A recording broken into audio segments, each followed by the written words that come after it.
ಕುಂಭರಾಶಿ. ಕುಂಭರಾಶಿಗೆ ಅಧಿಪತಿ ಬಂದು ಶನಿ ಗ್ರಹನೇ ಆಗಿರ್ತಾನೆ. ಇದರಲ್ಲಿ ಧನಿಷ್ಠ ನಕ್ಷತ್ರ 3 ಮತ್ತು 4ನೇ ಪಾದ ಇರುತ್ತೆ. ಧನಿಷ್ಠ ನಕ್ಷತ್ರಕ್ಕೆ ಅಧಿಪತಿ ಬಂದು ಕುಜಗ್ರಹನೇ ಆಗಿರ್ತಾನೆ. ಇದು ಬಂದು ನಿಮ್ಗೆ ಈ ಗ ಮತ್ತೆ ಗೆ ಅಕ್ಷರಗಳು ಇದ್ರಲ್ಲಿ ಬರುತ್ತೆ.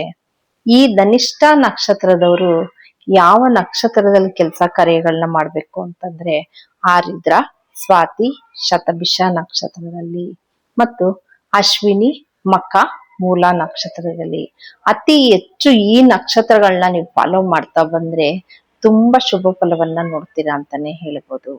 ಅತಿ ಹೆಚ್ಚು ಈ ನಕ್ಷತ್ರದಲ್ಲಿ ಏನಾದ್ರೂ ವಸ್ತು ಖರೀದಿ ಮಾಡಿದ್ರೆ, ಈ ನಕ್ಷತ್ರದಲ್ಲಿ ಏನಾದ್ರೂ ತಂದ್ರೆ ನೀವು ತುಂಬಾ ಒಳ್ಳೆ ವಸ್ತುಗಳು ಸಿಗುತ್ತೆ. ಏನಾದ್ರೂ ಇಲ್ಲಿ ಈ ಟೈಮಲ್ಲಿ ನೀವೇನಾದ್ರೂ ಯಾರಿಗಾದ್ರು ಕೊಡ್ಬೇಕು, ಏನಾದ್ರೂ ಕೇಳ್ಬೇಕು ಅಂದ್ರೆ ಈ ನಕ್ಷತ್ರದಲ್ಲಿ ಕೇಳಿದಾಗ ನಿಮ್ಗೆ ಒಂದು ಉತ್ತಮ ಮಟ್ಟದ ವಸ್ತು ಸಿಗುತ್ತೆ. ಇಲ್ಲ ಕೊಡಲ್ಲ ಅಂದವ್ರು ಕೂಡ ಈ ನಕ್ಷತ್ರದಲ್ಲಿ ಕೇಳಿದಾಗ ನಿಮ್ಗೆ ಕೊಡ್ತೀನಿ ಅಂತಾನೆ ಹೇಳ್ತಾರೆ. ಈ ನಕ್ಷತ್ರಾಧಿಪತಿ ಕುಜಗ್ರಹ ಏನಾದ್ರು 6, 8, 12ನೇ ಮನೆಯಲ್ಲಿ ಕೂತ್ಕೊಂಡ್ರೆ ನೀವ್ ಏನಪ್ಪಾ ಪರಿಹಾರ ಮಾಡ್ಕೊಬೇಕು ಅಂತಂದ್ರೆ ಸುಬ್ರಹ್ಮಣ್ಯನ ಆರಾಧನೆ ಮಾಡ್ತಾ ಬನ್ನಿ.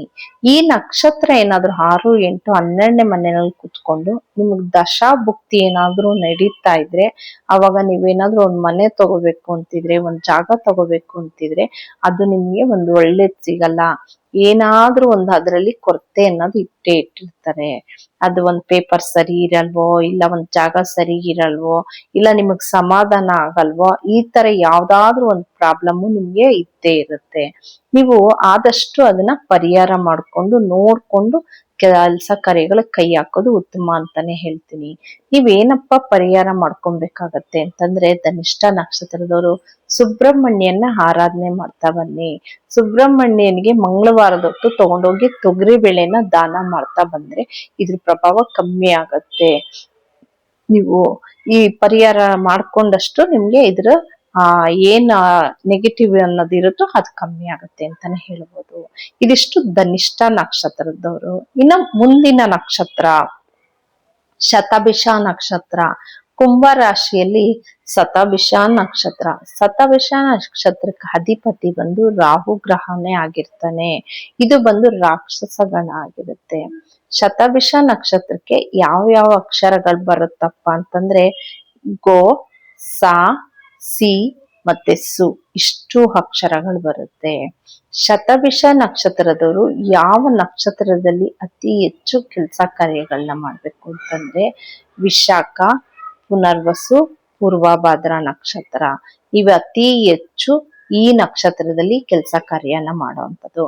ಭರಣಿ, ಪುಬ್ಬ, ಪೂರ್ವಾಷಾಢ ನಕ್ಷತ್ರ. ಈ ನಕ್ಷತ್ರಗಳಲ್ಲಿ ಅತಿ ಹೆಚ್ಚು ಏನೋ ಒಂದು ವಸ್ತು ತರೋದು, ವಸ್ತು ಖರೀದಿ ಮಾಡುವಂಥದ್ದು, ಯಾರಿಗಾದ್ರೂ ಕೊಡ್ಬೇಕು ಅಂತಂದ್ರೆ, ಎಲ್ಲಾದ್ರೂ ಹೋಗ್ಬೇಕು ಅಂತಿದ್ರೆ, ಏನೇ ಒಂದು ಹೊಸ ಕೆಲಸ ಮಾಡ್ಬೇಕು ಅಂತಂದ್ರೆ ಈ ನಕ್ಷತ್ರದಲ್ಲಿ ನೀವು ಕೆಲಸ ಮಾಡಿದಾಗ ತುಂಬಾ ಶುಭ ಫಲವನ್ನ ಕಾಣ್ತೀರಾ ಅಂತಾನೆ ಹೇಳ್ಬೋದು. ಅತಿ ಹೆಚ್ಚು ಈ ನಕ್ಷತ್ರನ ನೀವು ಉಪಯೋಗಿಸ್ತಾ ಬನ್ನಿ. ಮತ್ತೆ ಈ ನಕ್ಷತ್ರಾಧಿಪತಿ ರಾಹು ಗ್ರಹ ಏನಾದ್ರು 6, 8, 12ನೇ ಮನೆಯಲ್ಲಿದ್ರೆ ನೀವ್ ಏನಪ್ಪಾ ಪರಿಹಾರ ಮಾಡ್ಬೇಕು ಅಂತಂದ್ರೆ ಆದಷ್ಟು ರಾಹು ಗ್ರಹನ ಆರಾಧನೆ ಮಾಡ್ತಾ ಬನ್ನಿ. ರಾಹು ಗ್ರಹನ ಆರಾಧನೆ ಮಾಡ್ತಾ ಬನ್ನಿ. ಒಂದು ಉದ್ದಿನ ಕಾಳನ್ನ ತಗೊಂಡೋಗಿ ದಾನ ಮಾಡ್ತಾ ಬನ್ನಿ. ಒಂದು ಪ್ರತಿ ಭಾನುವಾರ ರಾಹುಕಾಲದಲ್ಲಿ ಯಾವ್ದಾದ್ರು ಹೆಣ್ದೇವ್ರ ದೇವಸ್ಥಾನದಲ್ಲಿ ಅಭಿಷೇಕ ಮಾಡ್ತಾ ಇದ್ರೆ ಆ ಅಭಿಷೇಕಕ್ಕೆ ಅರ್ಶನನ ತಗೊಂಡೋಗಿ ಕೊಟ್ರೆ ತುಂಬಾ ಒಳ್ಳೇದು. ನಾಗರ್ಕಲ್ನ ನೀವೇ ಸ್ವತಃ ನಿಮ್ ಕೈಯಾರನೆ ತೊಳೆದು ಅದಕ್ಕೆ ಹಾಲಿನ ಅಭಿಷೇಕ ಮಾಡಿ ಅರ್ಶನನ ಕೈಗೆ ಹಚ್ಕೊಂಡು ಪ್ರತಿ ನಾಗರ್ಕಲ್ಗೆ ಅರ್ಶನನ ಹಾಕಿ ನೀವೇ ಅದಕ್ಕೆ ಕುಂಕುಮ ಅರ್ಶನ ಇಟ್ಟು ಒಂದ್ ಜೇನುತುಪ್ಪ ಹಾಕಿ ಪೂಜೆ ಮಾಡೋದ್ರಿಂದ ಈ ಏನ್ 6, 8, 12ನೇ ಮನೆಯಲ್ಲಿ ಇರೋದು ಅದ್ರ ನೆಗೆಟಿವ್ ಕಮ್ಮಿ ಆಗ್ತಾ ಬರುತ್ತೆ ಅಂತಾನೆ ಹೇಳ್ಬೋದು. ನೀವು ಉದ್ದಿನ ಕಾಳನ್ನ ಒಂದು ನೀಲಿ ಬಟ್ಟೆಲ್ ಕಟ್ಟಿ ದಾನ ಮಾಡ್ತಾ ಬನ್ನಿ. ಇದಿಷ್ಟು ಬಂದು ಶತಭಿಷ ನಕ್ಷತ್ರವರ ಪರಿಹಾರ ಮತ್ತೆ ಯಾವ ಕೆಲಸ ಯಾವ ನಕ್ಷತ್ರದಲ್ಲಿ ಮಾಡ್ಬೇಕು ಅಂತ ಹೇಳಿದೀನಿ. ಇನ್ನ ಇದರಲ್ಲೇ ಕುಂಭ ರಾಶಿಯಲ್ಲೇ ಮುಂದಿನ ನಕ್ಷತ್ರ ಬಂದು ಪೂರ್ವಾಷಾಢ ನಕ್ಷತ್ರ, ಪೂರ್ವಭಾದ್ರ ನಕ್ಷತ್ರ. ಈ ಪೂರ್ವಭಾದ್ರ ನಕ್ಷತ್ರಕ್ಕೆ ಅಧಿಪತಿ ಬಂದು ಗುರುಗ್ರಹ ಆಗಿರ್ತಾನೆ. ಇದು ಬಂದು ಮನುಷ್ಯ ಗಣ ಆಗಿರುತ್ತೆ.